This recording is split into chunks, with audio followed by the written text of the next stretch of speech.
guys, welcome back to another episode of Beauty with a Twist. I'm super excited for this week's episode because we have a special guest. Go ahead and introduce yourself. Hola, queridos. My name is Cristian Guillermo Ochoa. I am a content manager for a professional skincare brand, 2L Skincare and Baird & Wax, where I met Didi. Yes, we met in Vegas, and I was like, I need him on my motherfucking podcast ASAP. The energy was undeniable between us. So tell me, because I just seen you working there, right? Mm-hmm. You were working the booth. You were the most, like, how do I say, like, you stood out to me out of everybody that was there. I was like, what the fuck is this? When I seen Brandy, shout out to Brandy, I like Brad, and I was like, okay, who is this person right now? Because the attention, I could just feel the spark. You know what I mean? That's Scorpio rising, babe, which you are too. That intense energy. Yeah. Shout out to our girl, Brandy Rose, beautiful community builder. But yeah, so I was in Vegas working a professional trade show. It was my first time working that trade show because it's the largest, right, in North America for our industry. Mm-hmm. And, you know, trade shows are where all the big professional beauty brands come together, and they all have different booths. Some are crazy elaborate ones, like the Lashbox one, right? That one looks like a Tiffany's store. That was on crazy. Fifth Avenue. It's beautiful. And the Amica one too. Oh, next level. I was like, what is this? This is crazy. No, I've never been to one before, or that specific one before, but I know that's like the big one. Can I get some tea about that though really quick? Yeah. We're gonna be honest. Why is cosmetology so fucking lit? And we're over here, basic, boring, bland, salt, pepper, and then over there is fucking all the seasoning. You know what I mean? You're so funny because the two owners of the company I work for, the company's been around since 1979.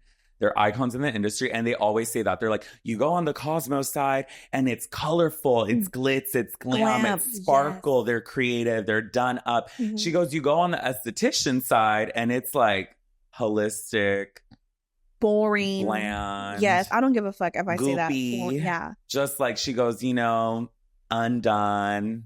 We need like seasoning, or we literally need like, why we don't have music? We don't have like, our booths suck. You know what I mean? Yeah. And then I'm like, I go to the Cosmo, fucking like music and just the energy is so different. So that's one thing that, you know, maybe it's because estheticians are like skincare, so we're all more about nurturers. relaxing and nurturing and stuff. But I don't give a fuck, bitch. I'm there to like, you know what I mean? Yeah, right. And you know, Cosmos might be more of a show pony than we are, but I think maybe that's why I stick out. Because I'm like, no, bitch, I am glamorous. That's like, what I'm saying. You know, the LA girls have arrived. Yes. Aquí estamos. Like, yeah.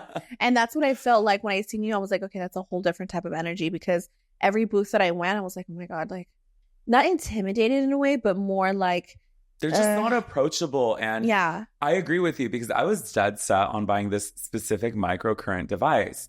And I see that the booth is right around the corner from mine. So I'm like, okay, when I get a break, I'm going to pull up. Mm-hmm. I start walking up to the booth, and just the women that were working the booth, I looked at them and they were doing demos on themselves. I couldn't even bring myself to grab a flyer from their table. Mind you, I was ready to spend $1,000. And then I just looked at them. That's sad. And I just was so turned off. I was like, babe, you're selling beauty to who? You're not even about this life. For real. And that's something I noticed, you know, it's a lifestyle. It really is. I think, especially if you're a business owner, it's an extension of your brand. Mm-hmm. It's an extension of who you are, you know? For real, yeah. And, I can't relate to that. No, and I agree because I'm telling you, a lot of booths that I've seen there, and I actually seen like big brands, and like I see them on Instagram being this whole different persona, and then I go to the booth and I'm like, you guys are not, you're not like how you are. And I mean, for sure, like how you are online, but I'm saying like, I just didn't feel like they weren't very approachable in a sense where they were not intimidating. Again, I was just like, dude, like, I don't want to buy from you. You're giving mean girl energy, and it's not, you know what I mean? And I don't want to buy. Babe, let's talk about it. I mean, you wanted to open that little can of freaking worms. This industry is very white. Okay, think about it. Utah master esthetician. It's funny. The other day at work, I brought up something about like, you know what? I don't want to be another professional skincare brand that gives like Utah live, laugh, love, white, soulless white vibes. Yes. And a lot of these brands take themselves so seriously. They're in the lab coat. It's super sterile. I get it. Don't get me wrong. There's like, you know, science, innovative, leading, you know, pioneering brands. But at the same time, why does it have to be like that? Why can't it be approachable? Why can't it feel more accessible? It does feel very exclusive. And it's like, for what, girl? Like your skin doesn't look good. No offense. You're the owner, you're the face of your brand, but like, what about you? Why is your face the face of this beauty brand? And it's not beautiful. And I feel like I agree, especially because like they're just too serious. And I get it, like you want to be serious, but also like be fun. Yeah. Because I feel like if you connect with your audience that way, I feel like, you know, people will like you. I don't know. You need to be relatable in a sense and not intimidating, right?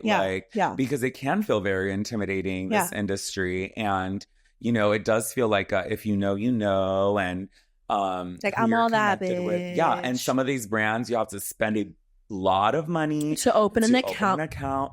And see, with our brands, no purchase order minimum. You can open an account as a student. We offer so many free educational resources. I love that. Yeah, we're here to support the esthetician because that's what the brand, that's how it was founded. Yeah. You know, the founder of the brand, Eva Fredericks, actually helped write the curriculum to recognize the aesthetics profession in the state of California.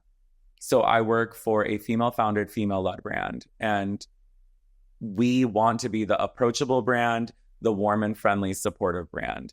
Classic brand. We're not trendy. We're not constantly launching new product, and it just felt like the right fit. Yeah, and it's like that brand. It's like you guys know, like you guys have like, you know, there's certain brands that have little products, but they put their all into those products because they know that they're so good. And I get overwhelmed when a brand has so many like 5 different cleansers and like 10 different exfoliators. I'm like, just keep it super simple. You know what I mean? Because it's just too much. Which, don't get me wrong, we do have the 5 different cleansers, but it's all categorized by skin type, right? So 5 skin types, and it's very clear, and we make it very simple and like a system. Yeah, I like it simple, and that's it. You know what I mean? So tell me how you started. We didn't even get to the fucking introduction, bitch. Hold on. Okay.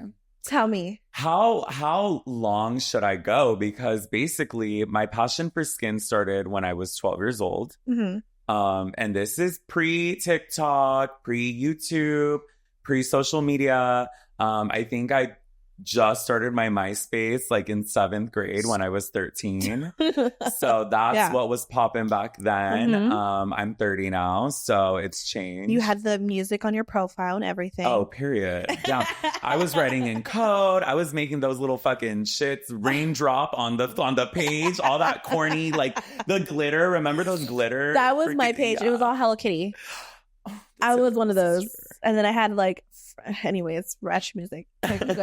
But yeah, so when I was 12, I'm from a very small conservative town in Northern California. I'm from Modesto, and it's not known for good things. Scott Lacey Peterson. Okay. Scared of that man. That man is. And aren't they like trying to get him out? Like they're like redoing the case, right? Women get shitted on so hard by the law. It's ridiculous. But anyways, so I'm from this small agricultural, very conservative community, and I got bullied a lot, obviously, because I stuck out like a sore thumb. I can't hide the gay. You know what I mean? I was born out of the womb gay, and I was bullied a lot because I had rosacea, and no one in my family knew how to deal with it. So I had this very blotchy red skin that was very irritated. And I begged my dad to take me to a dermatologist because I was just so tired of being bullied for just the way I look. And he took me to a derm, and the dermatologist is telling me, so, you know, the only thing we can really do, since there's no cure for rosacea, is laser treatments. You'd have to do a series of at least like 6 to see a difference. And it's going to be like thousands of dollars. And all you can really use right now is like a green tinted moisturizer to disguise it. Yeah. Girl, even at 12 years old, I knew not to trust people, especially an old white man with a lobster red face, where I'm looking at him like, bro, you can't even help yourself. Why would I trust you? Let alone make my dad. Like, first of all, my dad's from Mexico, dude. Like, from El Rancho. He's not going to spend thousands of dollars on laser treatments for his fucking 12-year-old. Like, first of all, I look white, but my family's not white and we don't act like it. You know what I mean? Yeah. So, in that sense, then I remember, I'm never going to forget, my first pro skincare product was this green tinted Dermalogica SPF serum. Oh my gosh. And I remember putting it on and it just made me feel like I looked like Shrek. Okay. Was it that bad? Girl, it wasn't like a Dr. Jart Cicaplast. Like, so I like that. I used to use that one. The right? Tiger Cream too, right? I used to use the, yep. But no, it was not cute. And then I'm like, Dad, you have to take me to somebody else. Please, please, please. So then, girl, another thing. We go, same shit, another old white beet red-faced man. And I'm like, okay, I have to take this into my own hands. So one day my grandma was watching me and I went to her appointment at her dermatologist's office. She was getting like a chemical peel or something. And her esthetician happened to be in the lobby. And she goes, oh, here, ask her, like, you know, maybe she can, like, recommend something for you. And I'm never going to forget. In 10 minutes, she, like, gave me, like, a consultation in the lobby. I'm 12 years old. She gives me this sample kit of an Image Skincare little trial box, month supply, 5 little jars. And it was a vitamin C serum, a vitamin C enzyme mask, a vitamin C cream cleanser, moisturizer, and a sunscreen. And that kit taught me the importance of a routine, and it taught me the foundation of building a routine. Mm-hmm. I never purchased those products full size because, again, my parents were not going to give me money for professional skincare at 12 years old. But so whenever like we'd go to Walmart to buy things or the drugstore, I would just like find things and I would just like read and study the back of these boxes. And then I built my own routine and I was able to help control and manage my rosacea. And then as soon as I was old enough to work and I started making my own money, girl, like I was dropping all my money at Sephora. I was like the only teenager I knew who was spending hundreds of dollars on skincare. And that's kind of where my passion began. And I just learned all these things on my own, especially as YouTube started coming about. Then I started learning from like the first derms on there and estheticians and other skincare enthusiasts. So I was just this young gay boy who was bored in a small town, nerding out over ingredients, and that's kind of how it started. So then you went to esthetician school, or did you work somewhere? Straight out of high school, I really wanted to go to fashion school. For my 21st birthday, well, let me go back. I didn't get accepted because grades were not my thing. Not that I had bad grades, but I was just not into school. And I went to community college and then I started applying for universities in New York City because I really was dead set on going to fashion school. Yeah. My dad took me to tour the schools for my 21st birthday and then he passed away. But right before he passed away, he found out that I had applied to some backup schools here in California, one of them being Cal Poly Pomona. And he was very surprised that I ended up applying to a university in state. And he goes, oh, you should really consider going to that school. Like, it's really good.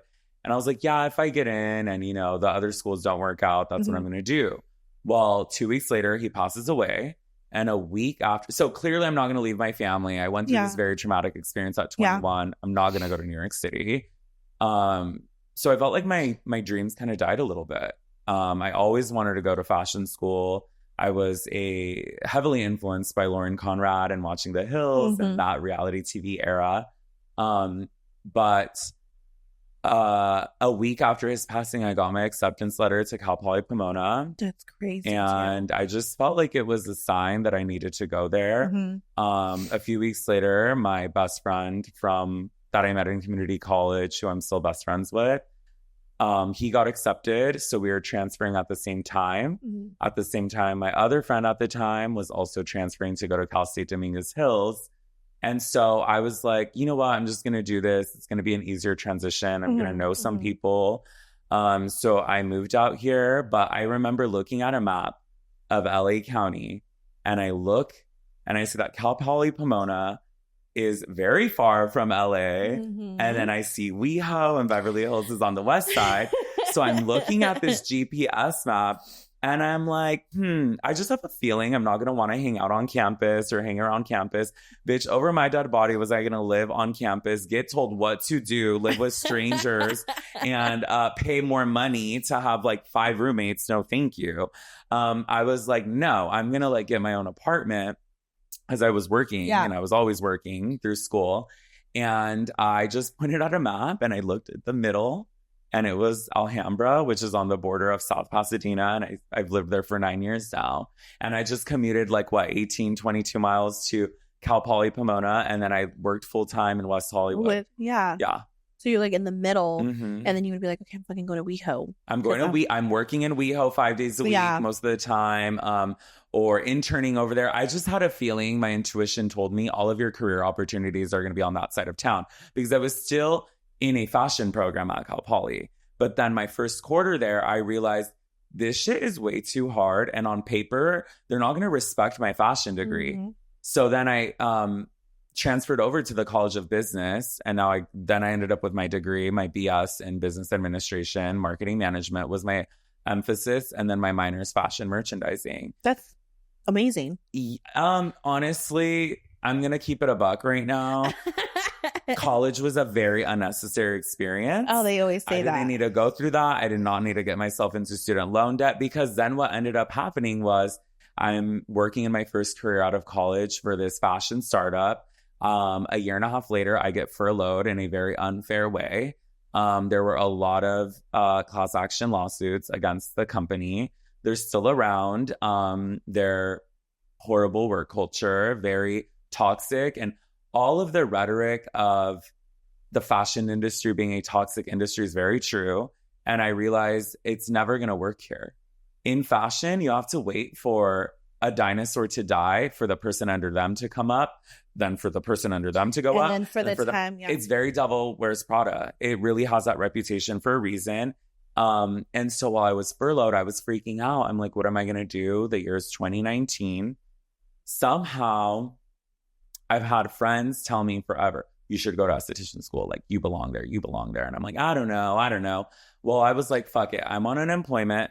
When am I going to have this opportunity to get paid, have time off, and be able to go back to school? But I almost didn't go through with it because I felt silly going back to community college. Yeah. I felt like, dude, you have a whole ass business degree and you can't even get another job. It was so hard for me I was applying everywhere. And girl, you know me, I'm a go-getter. I'm a hustler. I make opportunities happen for myself. I don't wait things to happen for me. I've never been that person because I'm from a small town where opportunity's always been scarce. Yeah. So I take opportunity very seriously.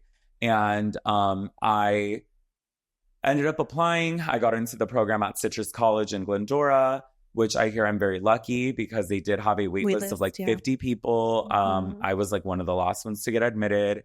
And I almost didn't show up on the first day of class because it was the Monday after Valentine's Day weekend.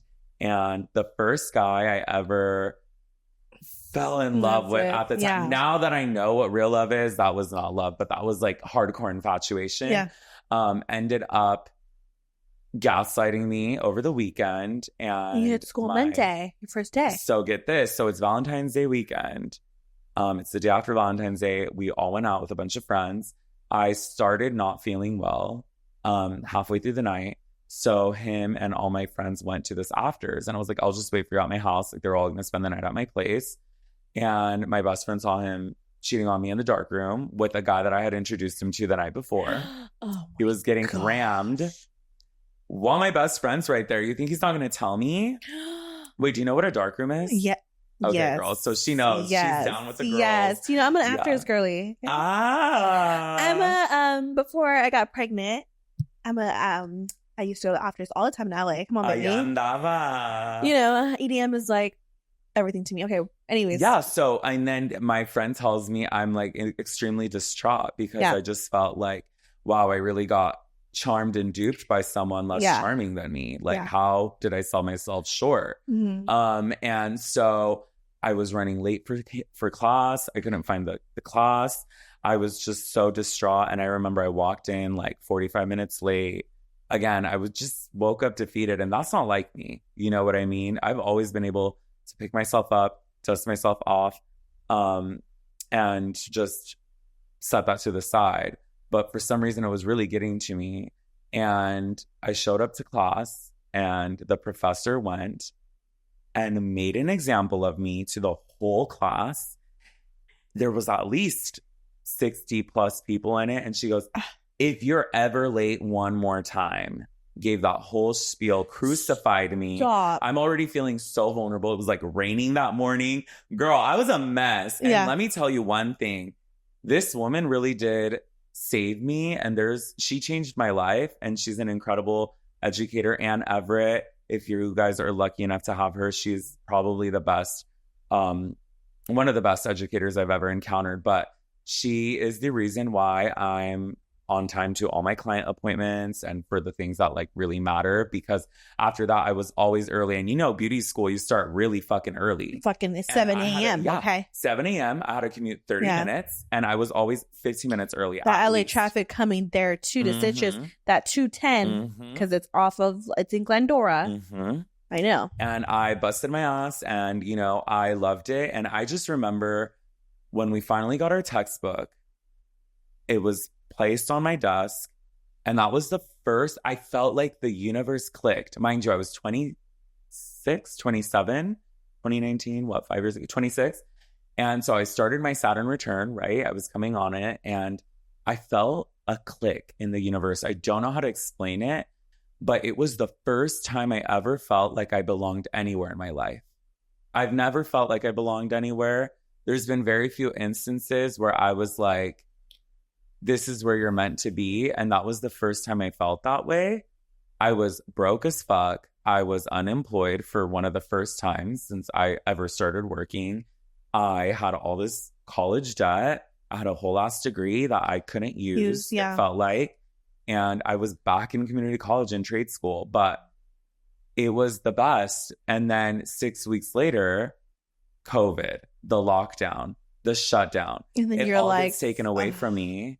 And I'm like, wow, the first time I ever felt like I belonged anywhere. Just went away. And I was like, I just kind of laughed because I was like, honestly, Christian, like it's never been an easy battle for you. You've always had to swim upstream. You've always had to go against the grain. Why would you ever think something would ever come easy to you once in your life? Like, girl, you're used to this. Yeah. Get over it. Get through it. Girl, I had to finish beauty school on Zoom.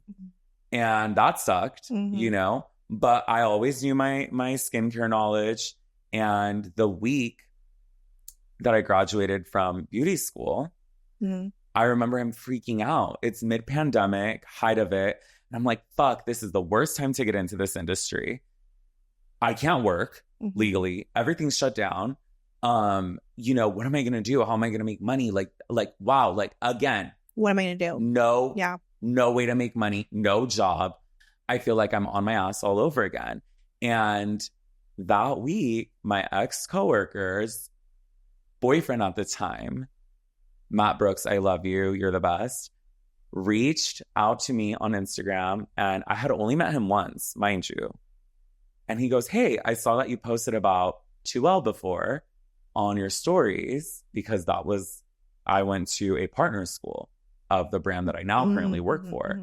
And he goes, are you interested in being a freelance social media manager for them? It's part-time right now, but I have a direct line with the owners and they're looking for someone. And I know you have a background in marketing. And the funny thing is, I was applying for jobs at the skincare brand he was currently working at there. So it's just who was founded by my boss's son. That is so crazy. Yeah. So like the universe just works in mysterious ways. And the fact that I studied these two owners in school and I learned about this So brand you in really school, like, it was like meant to be. Yeah. yeah, I got the job. And I remember we had a rep from Dermalogica come in before the shutdown when I was still going to class in person. And she was like, okay, everyone go around the room and tell me what you want to do with your license. You know, a lot of girls were like, oh, I want to lash. I want to be a makeup artist. You know, I want to do facials, wax, whatever. And I was the only one that was like, oh, I think I want to be a sales account manager for a pro grade skincare brand. You know, I never thought I wanted to do physical labor. Yeah. Because I know this is so taxing on your body, on your hands, right? Mm-hmm. And I just knew it's a limited career and I still wanted to put my marketing degree to use. And sales is something I'm incredibly passionate about. And I really went to esthetician school and I got my license for very selfish reasons. I was like, well, I'm spending all this money at Sephora. Might as well just get an esthetician license to get wholesale pricing and I'm going to save money. And it's like girl math. I'm going to make money.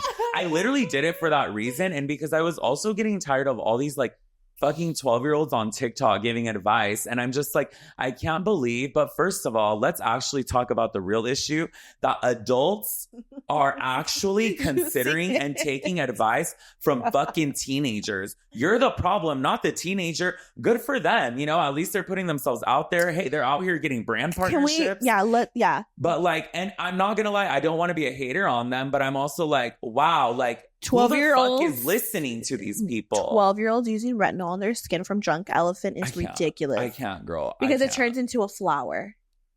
You pump it and it's a fucking flower. Did you see that? Glow recipe down the fucking drain because 12-year-olds are using pomegranate serum, pineapple, whatever. And you know what I mean? It's crazy. And guess what? They fucking Millie Bobby Brown got a fucking skincare brand at 13 years old. I think it closed now. Like I think it's the thing is it still happened. And guess what? Adults were buying it. Well, we're gonna talk about celebrity skincare lines later. But yeah, girl, that's basically I got my license and then I got my job and I've been there for 4 years this August. And then I created my current position. And it's just been amazing growing with the company. Being a part of like developing a product, a kit. I creative direct our productions, our photo shoots. And that's amazing. Always been my dream. When I was this like young little gay kid who was constantly being shitted on at school, hearing family members make comments about you because girl, I'm first generation Mexican American raised in a traditional Catholic household. That shit was not easy for me, you know, and no one understood me, never felt understood by anyone. I had friends, but it was still very lonely, very isolating. And my dreams just kept me alive. I just kept telling myself it's going to get better. You know, you're a flamingo in a flock of pigeons. They don't understand you. You guys can't speak the same language. Christian, it's not their fault. Your parents are a product of your environment, of their environment. You know, your friends are a product of their environment. Your classmates are a product of their environment. It's not their fault almost. I just knew this at such a young age. I had this wisdom that I was just kind of born with. So I just kind of did my own thing. And school was hell. Like every day I got called names. I got so much shit. I ended up becoming a bully from being a victim of being bullied. And I was like low-key the Regina George of my high school. So I took that shit back, bitch. But not the way to go about it. But yeah, then beauty found me is what I like to say. It saved me. And I just had these dreams like I'm going to be a creative director one day. And I can't believe I did it at such a young age. And it's so crazy that you went to school and like you're the first person on this podcast because I usually have like lash techs or like waxers or like, you know, people that own businesses. But you're over here like, I didn't want to do that. Like I wanted to be a creative director. And that's the first, and that's where you are. And how did I know at 12 years old? I was like, I want to be a creative director. I always used to have a fashion brand, but now it's beauty and I will never leave the beauty industry. And when do you hear when any school, when they do introduce yourselves, like you don't hear someone, I want to be in sales. I want to do this. Like I've never heard of that in fucking my ass was like, I want to be a business owner. And I knew what I wanted, but I never said anything in sales. But if you really think about it for us too, because we sell our retail products, we have to sell it. So we also sell. We're in sales. And I've worked at Sephora for like 5 years. And I worked at Morphe. And then I was a coordinator for Urban Decay. So I know sales. So for me, it's like easy. It just comes naturally. But I hear a lot of people that struggle kind of with like, you know, they have this brand in store, they're going to start selling, but they don't really push it because they don't really know how. And then it's also like you need to have product knowledge on the stuff that you're selling, because if you don't have product knowledge, then what the fuck are you really, you know what I mean? I can't stand a bitch that can't speak confidently to what they're pushing, what's on their shelves, what they're using even for their back bar, what they're believing in, their you treatment, what aligns with their morals, right? I'm very selective with the lines I carry, but just like what you're saying, like I have 10 years of luxury retail experience. You know, bitch, I've sold Birkins, Chanel bags, fucking you name it. And I just remember thinking, I'm making all these people so much money. I'm selling $50,000 worth of product while I'm in college. If I just sold a few $100 a week for myself, that would make a world of a difference. So I just knew I just want to start my website, carry my retail, make my content, link it, sell it. Yeah. Yeah. And then also too, like what a lot of people don't understand is like there's certain brands, like for example, there's a brand, a fucking serum. We buy it for like 150, but we have to retail it for like 280, right? And it's which like, one? I can't say it. Oh, okay. You know, I'll tell you later. Okay. But it's like who the fuck wants to? And then the opening order is like crazy. Oh yeah. You know what I mean? But anyway, so there's certain brands that I do, you know, because I believe in them. But there's just like I had to also think of my clients. Like, are they willing to buy that? Like, there's certain people in areas like in LA, of course, they can buy a $300 serum, you know. But there's certain areas and a certain clientele that won't buy it. Very true. You have to know your audience. You have to know it. Important. And yeah, so I know that I have affordable brands that work, that my clients love, and I still get a really good commission on those brands as well, you know, for the price that I get it for. People think it's easy. Having inventory on your shelves is costing you money the longer it sits there. Absolutely. Buying inventory is such a huge cost. Some of these companies are like, oh, it's a $500 minimum order. And yeah, you're going to make a $500 profit on there if you know how to sell it and if you know how to retail it. But girl, you don't know when you're going to get that money back.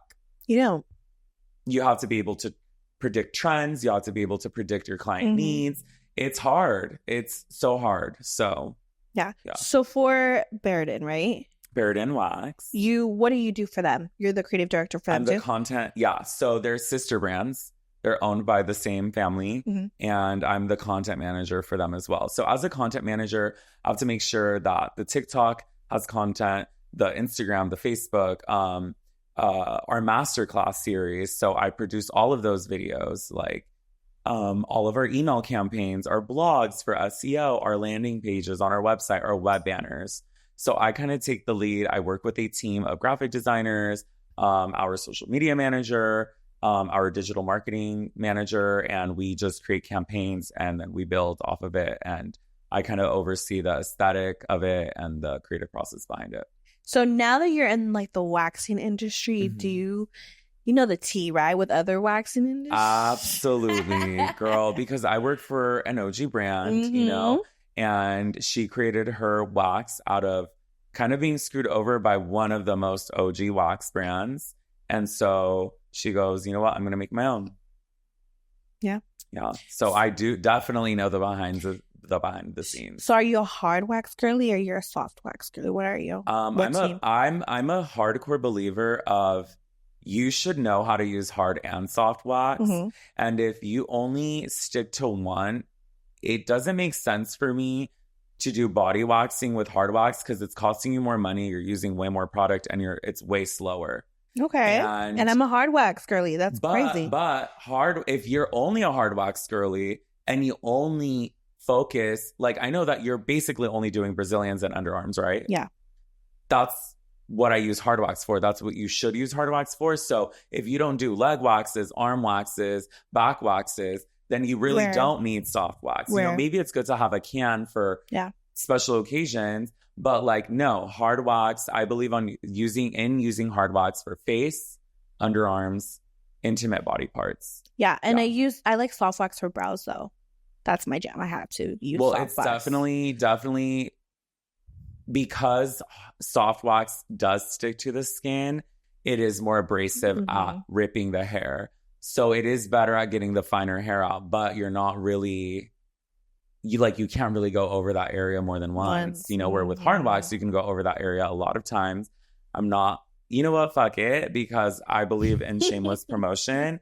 You know, my boss is in developing a really fierce hard wax for brows and face. Really? That is going to be a game changer. And because there's nothing like that. Hairs. Yeah.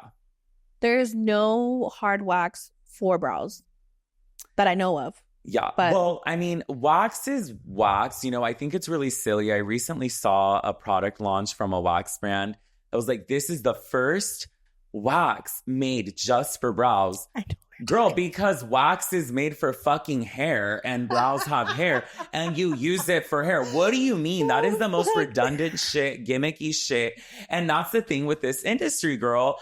All of a sudden, social media and, you know, listen, I believe there's enough pie for everyone.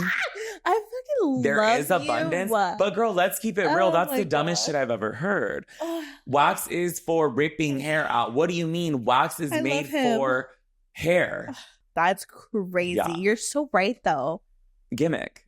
It's all a gimmick. But it's all a marketing thing, boo. It's all about sales. That's why I can't get mad at them. Yeah. You know what I mean? Because at least they're out there doing it. Doing the fucking thing. You know? Yeah. They're taking advantage of all the sheeps in our field.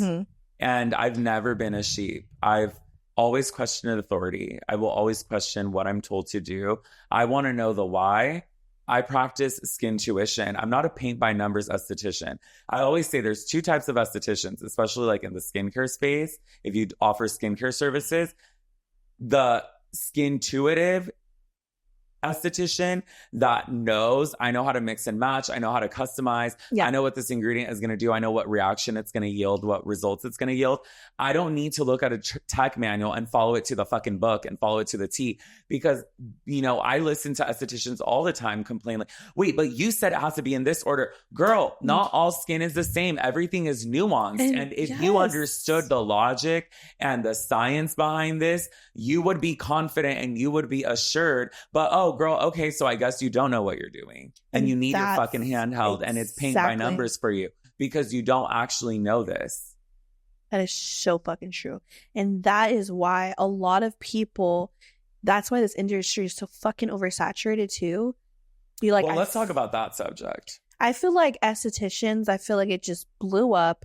It just fucking, I feel like people are just using Sephora brands, using drugs. Like I seen this fucking, I'm not even joking. I'm going to send it to Marlo so he can like input that TikTok video I found. This esthetician was using fucking Certive on her fucking clients, using this it was a hydro jelly mask from Amazon. And it was like she was like setting up and it was like Certive. I think I seen like a Cetaphil moisturizer in there, a fucking Glow Recipe serum, like for our clients. And it was like, and she was dermaplaning. Guess what the fuck she was dermaplaning with? I'm not joking. Please don't break my heart right now. I swear it was a razor. Like those cheap pink, Chinese razors. Yes. And dry dermaplane too. And then after that, she put like this fucking jelly mask. I'm not joking. It was like crazy. And I was like, there's no fucking way. Okay, so let's get into the reasoning behind this. So, girls, let me just tell you right now, girls, gays, days, I don't care who you are, hetero, esthetician, men, whatever, which I've never met a heterosexual male esthetician, actually. Me either. Ever. Work. Anyways, but you're fucking up the game. Okay, you're not being professional. And this is the problem, though. These Sephora brands, amongst these drugstore brands, they're all poaching licensed professionals, dermatologists, because they're trying to establish their authority and trying to claim this professional grade medical grade skincare. Newsflash, there's no such fucking thing. There's no governing body that actually can certify that is what does professional grade mean? And what certified body is actually certifying that this is medical grade? Maybe they're saying like a dermatologist tested and said, oh, tried it on their skin. Okay, it's good. But even then, you're paying for that. You're paying for a dermatologist to say that that's good. Yeah. And so now there are some exceptions. Again, it's very nuanced. My friend's brand, Prakash Organics, her oils are actually considered medical grade by the FDA because they're unrefined, organic, cold pressed, extracted. That is classified as a pharmaceutical nutraceutical by the FDA. So that's legit. Yeah. But most of these brands don't have a certifying body that can actually say that that's medical grade. And also, medical grade doesn't necessarily mean better all the time. And not everybody needs necessarily that level of actives. You have to understand your goals. You have to understand your skin's unique needs too. Yeah. You know, and how to treat it, how it's going to react, how to yield the best results. But yeah, these brands are poaching these estheticians, and these fucking pendejas are out here like, oh my God, I got a package from CeraVe. I have to make a TikTok because I want PR. And, you know, they're going to lie and they're going to use this shit. Bitch, there's not a single fucking brand from the drugstore, not a single drugstore product I've ever fucking used in my goddamn entire life that my skin will ever agree with. It feels like shit sitting on my face. I feel like I'm disrespecting my face. Bitch, I will end up homeless on the fucking street and I will still find a way to not use drugstore on my face. Kenny, you're calling me out. Why? Let me tell you. No. I don't post it, but I get a bunch of PR. But they send me emails and emails and emails. Why haven't I made a video for them?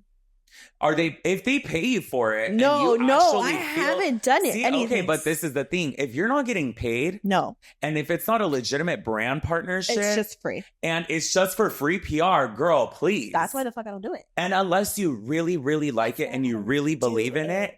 Exactly. Because you have integrity and you're not about to fuck up the game. Like Neutrogena hit me up. Hit me up. Oh my God. That is so fucking 12 years old, girl. Let me tell you. They hit me up last week. Paid partnership. This is in that. And my assistant. What were they trying to offer you? It's a new product they came out with. It's like a hydro boost, but you know they have the shitty. Yeah, nada que veras, hyaluronic acid. So it was like a whole. It's a serum that they're coming out with. Anyway, so my assistant looks at the email. She's like, Gina, she's like, I'll just delete it. She already fucking knew. How much were they going to pay you? It was $150 per. It was just a quick shout out on my podcast. No, not enough. And that's the thing. These brands want to use your likeness that you've worked your ass off to create and build your own fucking platform in your own way. Mm-hmm. And they want to give you $150 to exploit your likeness when they have millions of fucking dollars. Yeah. Beauty is a multi-billion-dollar recession-proof industry if it's not like $1 trillion-something industry. Oh, yeah. Let's be fucking real. No. But you know who paid really good? Dermalogica. And because they're still a professional skincare brand at the end of the day. And I like some products from Dermalogica. But I will say Dermalogica is a sellout brand. You know, they sold out and you know, they do have some good products. I agree with you. I am certified in the line because of school, but I don't think it's worth the money. Yeah. But I 100% agree. Yeah. And especially these fucking celebrities like J-Lo came out, or no, who came out with fucking, I just said Millie Bobby Brown came out. I don't know what the fuck happened to that. Girl, all the celeb lines are such cash grabs. Rihanna came out with her Fenty Skin. Kimmy Skin, whatever the fuck. Let me tell you one thing. What pisses me off the most is that these people, the Rihannas, the J-Los, the Kims, they are beauty icons. Yeah. If you're going to come out with another skincare line, create more waste in a planet that we're already destroying, that we are already promoting a culture of overconsumption, we are overproducing, we are stripping Mother Earth of its natural resources, because the dark side of this industry and this in this beauty as a whole is the consumerism, the capitalism, and it's destroying our planet, our home. And these people have the resources and the connections to actually create something worth just doing all this for, putting all this time and effort into. They can actually innovate and create something that might be new, that can yield very effective, amazing results. They could do something totally different, and then they just come out with some generic, run-of-the-mill, nada que ver ass shit that's not worth the money because it doesn't even yield the number of actives in it. Now, let me tell you something. I don't think all skincare from Sephora is shit, right? Yeah. I just know now that I've gone to aesthetic school and I actually fucking paid attention and read the textbook, because it shows that most of you bitches didn't. Or most of you bitches aren't even passionate about it, let's be honest. Because if you were passionate about it, you would do your own research and you would go above and beyond because it should be a hobby to you. But they don't innovate. They don't come up with anything. And these people just buy it and then it's a waste. Because what I learned is that the skincare at Sephora, it's not necessarily shit, but it's not worth the money. It's not worth the price tag at all. That's what I learned. Yeah. So tell me your favorite brands at Sephora. Not favorite. Let's say if someone, because I know people were going to comment and they're going to ask, so then what is he like from Sephora? Girl, listen, I am VIB Rouge. I stay VIB Rouge, bitch. Okay, I do shop at Sephora. I spend a lot of money there. What I love from Sephora, skincare wise, Charlotte Tilbury, not the skincare, makeup. I love the makeup from Sephora. That's just really the only thing I buy. I love House Labs. I love Hourglass. I love her foundation. First of all, it's amazing. It's amazing. It's amazing. Not just because I'm a Gaga fan, but I really, truly love. Same. Honestly, I was a little scared because I'm a diehard Gaga fan. She's my Jesus. She's the one who got me through very hard times as a young person. Yeah, people ride and die for her, and I love her music, but I wasn't like crazy, so I was like, I'm kind of iffy on buying this product because I'm not like a diehard fan. But I looked at reviews on it, and I swear by it. I love her foundation. See, the price point is good. The quality is there. And I was very scared that my girl was going to put out some bullshit that I could not defend. Yes. And I'm like so thankful it's amazing. And I agree. It's amazing. So my favorite brands at Sephora are Hourglass, House Labs. I'm wearing Hourglass. And NARS. Tilbury. I like NARS. NARS is good. But honestly, it's very hard for me to... How about Tatcha? Let's get into it. 100%. Not worth the price. Fresh. No. Glow not Recipe. Worth the price. Definitely not worth the price. What's the other one? I don't Used to the People. So I like You to the People, and you can ask your future guest about that brand because she started it and she sold it to L'Oreal, and it's kind of amazing. Okay, we're going to talk about that. But so you should definitely pick her brain at it. But because it's kind of amazing. How about Dr. Jart? Dr. Jart is okay. Dr. Dennis Gross. Murad. I like Dr. Dennis Gross. I don't like Murad. It feels very Neutrogena vibes to me. But honestly, out of the skincare that I fuck with there, You to the People is good, actually. It is safe for all skin types. What I will say, this is what kind of distinguishes a pro brand, in my opinion, from an over-the-counter brand that you could just go and walk into a Sephora or a Target and buy.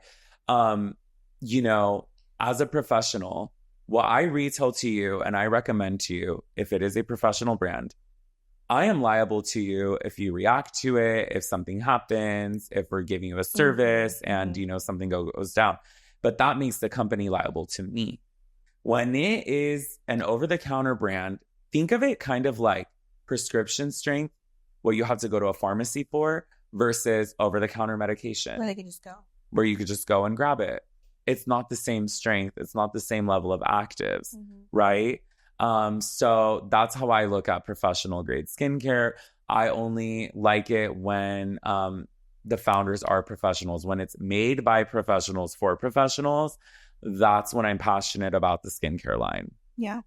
And you know what? Another thing too is I feel like my clients, for example, they always come to me when they're even new clients, and then I give them a consultation first about their skin, what type of facial to get. And they know that I'm when I give the consultation, I put them under the light because I touch them, obviously, you know, because I want to check out their skin. But when I give them all the information that I know and all the knowledge that I've learned, and also at the end of their consultation, I'm like, well, what are you using on your skin?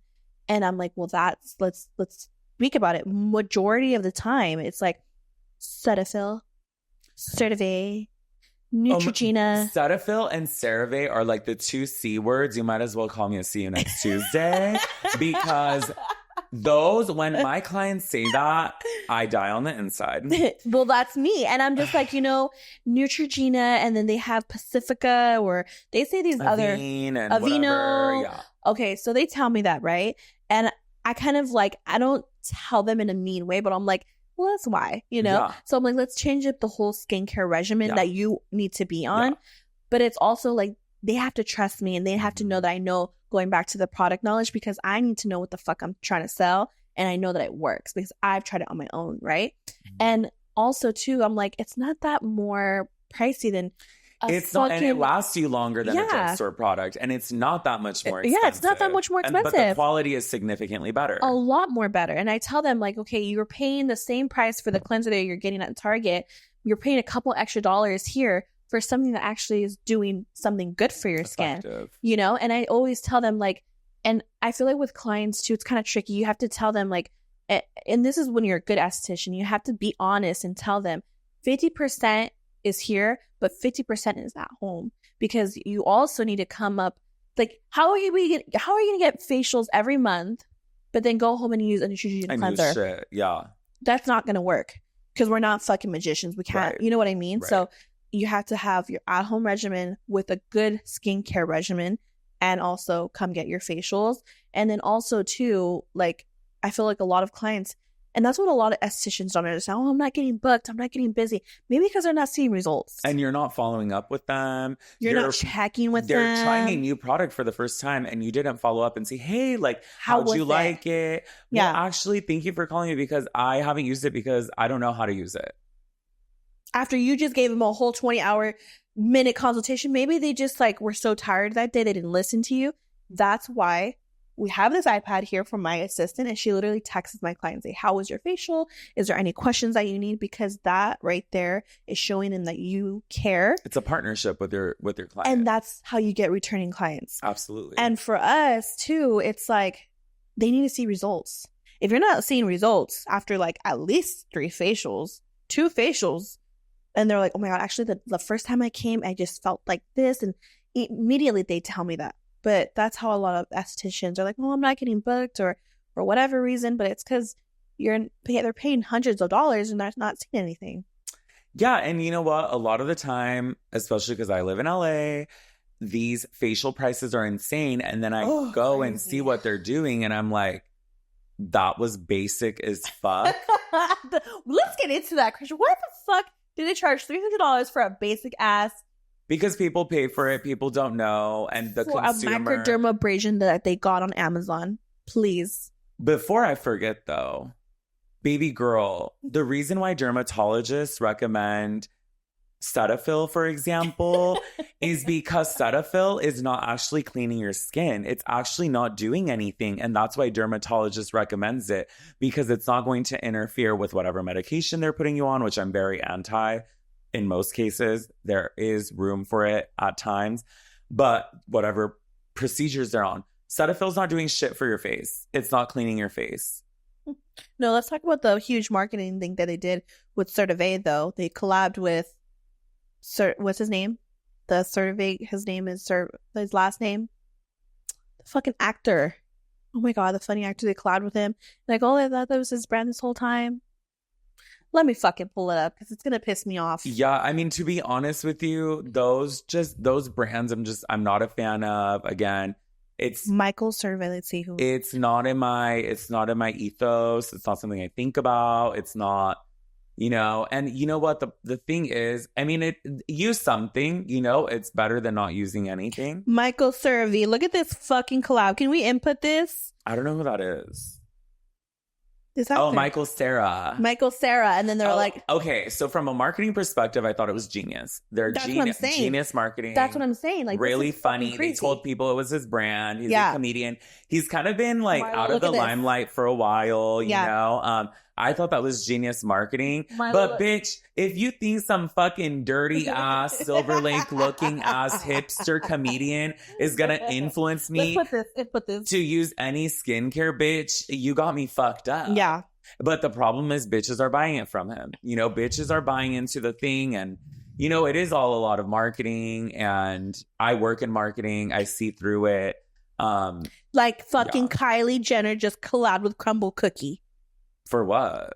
Because she was eating Crumble Cookie 2 weeks ago with Stassi on TikTok and Live. So she created like a and cookie. Crumble Cookie collabed with her and said, hey, good for her. We'll give you a Kylie 6 cookie. Kylie cookies only in West Hollywood. You can go pick them up tomorrow. I've never this understood is the crazy. obsession with these grown-ass adults that are running to fucking Erewhon for a fucking Hailey Bieber fucking smoothie. Like, girl... Be so serious. $30 smoothie. Oh my God. Girl, and when they're our age or older, I'm like, estás pendeja. Have you tried one? I've never tried one. I'm not going to go out of my way. And there's an Erewhon by me, you know, but I'm not going to go out of my way. Like, it's just for what? Just to see, girl, I will just look up what's in it because it's on their fucking menu and I can blend my own shit at home. First of all, smoothies aren't even that good for you. Oh my God. You should not consume that much fruit in one sitting. It's not realistic for you to consume that much fruit. It's not realistic for you. Like juices, take away the fiber. Yeah. I'm not into that stuff. I am big on my protein shakes and stuff, but I blend just like the powders and the supplements with the water. With just, I'm big on drinking tinctures and making, you know, health is wealth. And beauty does come from the inside. You know, but it's like, no, I'm not into any of that shit at all. It's so gimmicky. Pero ahí están. That's what they're fucking spending their hard-earned dollars on. I know. Before we move on to the drugstore, can we talk about really quick, because this is so, I haven't talked about this on my podcast. What about TJ Maxx skincare? What about products at Marshall's and TJ Maxx? And why do you think... Why are they so, oh my God, here they're so discounted, or here, you know what I mean? Girl, why are you trusting that shit? You're doing it to yourself. It's really not that much cheaper. You also don't even know what the fuck you're using. You don't know what you're doing. It's most likely expired, or there's a reason why it's there, babe.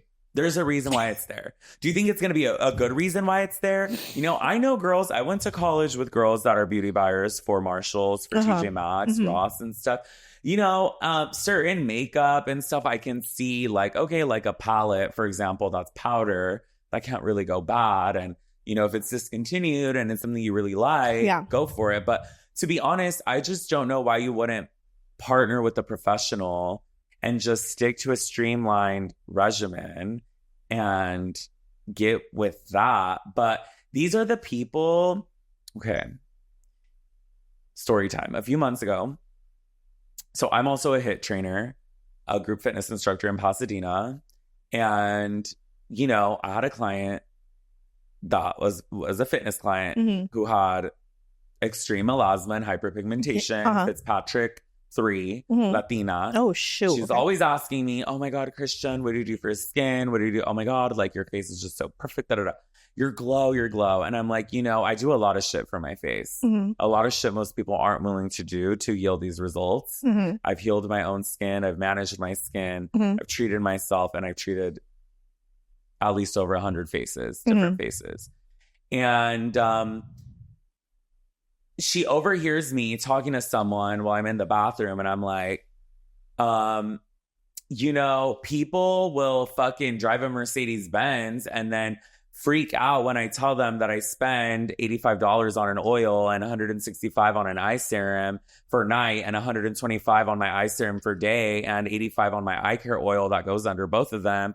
And, you know, $80 on my fucking sunscreen, like, you know, and then but they're driving a fucking Mercedes and then they're using drugstore bullshit on their face because they saw it on TikTok and it's normalized. But then, bitch, you're the one who has a fucking cow print on your face.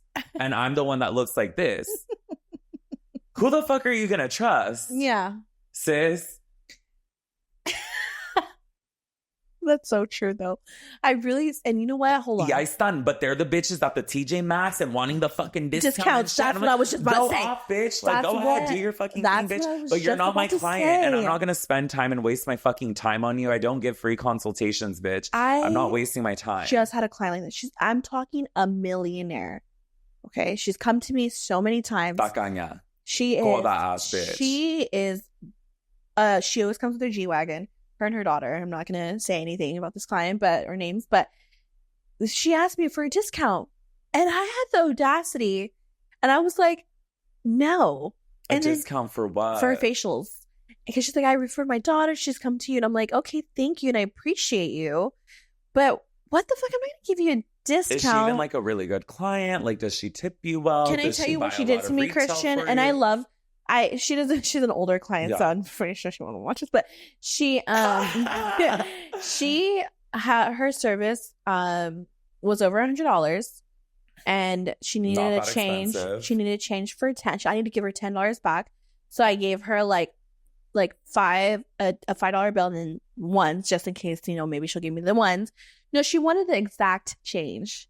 No tip. She never tips me, but it's crazy ridiculous that we get clients that are coming in with G-Wagons, and I have clients like that, but like you said, they really don't. They expect that discount. You know what I mean? Absolutely not. My favorite clients are like my single mother clients that work their ass off to provide for their family, that don't have it easy, but this is their thing. This is the one moment that they have to themselves, and I'm going to give them the best service. They tip me above and beyond. Yeah. And mind you, I factor my tip into my price. I'm not really a fan of tipping culture in our industry. It's kind of awkward. Babe, just factor your tip into your price if you're that desperate for it. And tell your clients, like I tell my clients at least, one, they all appreciate that because they don't feel uncomfortable. Sometimes they still tip me. Yeah. Okay, which is awesome. I'll accept that. But I tell them, I'd rather you buy retail. That's a bigger tip for me, but it's also going to help me with your next service. And it's actually going to do something for you at home. Yeah. So if you really want to tip me, buy something from me. Yeah. And also too, like, it's not something that it's expected. It's not like, oh, you were going to ask for it. Never ask for a fucking tip, by the way. But yeah, tacky. It's just don't do that. Yeah. And if they're going to give you a tip, it's like, I have my regular clients, okay? My OG from home clients. They still tip me. And I tell them, like, girl, like, you're fine, Yeah. But it's like, they just respect you. Those are the clients that I want to come back. Absolutely. I like the clients that rebook. I like the clients that give you referrals. I like the clients that give you tips no matter what. That are just genuine people. Yes. And they're just like, they always come every month. You know what I mean? Yeah. It's super, I don't know. There's just... Yeah, those are the clients that I like. See, those are the clients that I will always find a way to make them feel special. Yeah. And I might give them a discount. I might give them an add-on for free. I might give them a free product because I had an extra. I will do shit for them. I will go above and beyond for those clients. Those are the clients, yeah. Those are the clients, too, that I go above and beyond for. And I'm like after hours or before hours because I know those are the clients that are going to be with me for a long time. And they have been. You know what I mean? But if you're a fucking new client and you're coming and ask me for a discount, hold on. Pulling up in a G-Wagon and shit. Girl, those are... But you know what? It is what it is, girl. Yeah. It is what it is. There's always going to be those kind of people. Yeah. Well, it was so fun having you on my podcast. Dee Dee, thank you so much. The time flew. Girl, we're over an hour. Girl, you know me, girl. I'm a Libra. I can fucking...